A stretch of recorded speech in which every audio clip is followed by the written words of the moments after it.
ആറന്മുള വള്ളസദ്യക്കുള്ള ഒരുക്കങ്ങൾ പൂർത്തിയായി. ഈ മാസം 19 മുതൽ സെപ്റ്റംബർ 16 വരെയാണ് ഇക്കുറി വഴിപാട് സദ്യകൾ നടക്കുന്നത്. വള്ളസദ്യക്കായി വിപുലമായ ക്രമീകരണങ്ങളാണ് പള്ളിയോട സേവാ സംഘവും ദേവസ്വം ബോർഡും ചേർന്ന് ഒരുക്കിയിരിക്കുന്നത്. ചരിത്രപ്രസിദ്ധമായ ആറന്മുള വള്ളസദ്യ ഇത്തവണ 56 ദിവസമാണ് നീണ്ടു നിൽക്കുന്നത്. ഇടക്കുളം മുതൽ ചെന്നിത്തല വരെയുള്ള 51 പള്ളിയോടങ്ങൾ വള്ളസദ്യയിൽ പങ്കെടുക്കാനായി ആറന്മുള പാർത്ഥസാരഥി ക്ഷേത്രക്കടവിൽ എത്തും. 19-ന് ഉച്ചയ്ക്ക് 12 മണിക്ക് ദേവസ്വം മന്ത്രി കെ മുരളീധരൻ വള്ളസദ്യ ഉദ്ഘാടനം ചെയ്യും. വള്ളസദ്യയ്ക്കായി വിപുലമായ സൗകര്യങ്ങളാണ് ഒരുക്കിയിരിക്കുന്നത്.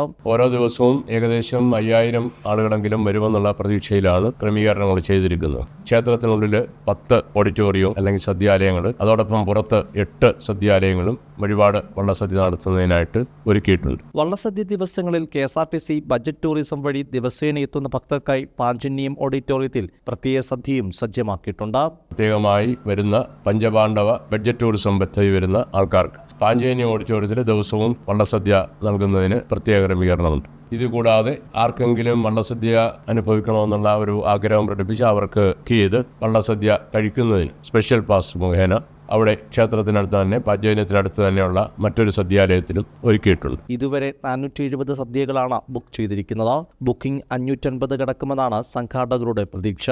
കൈരളി ന്യൂസ്, പത്തനംതിട്ട.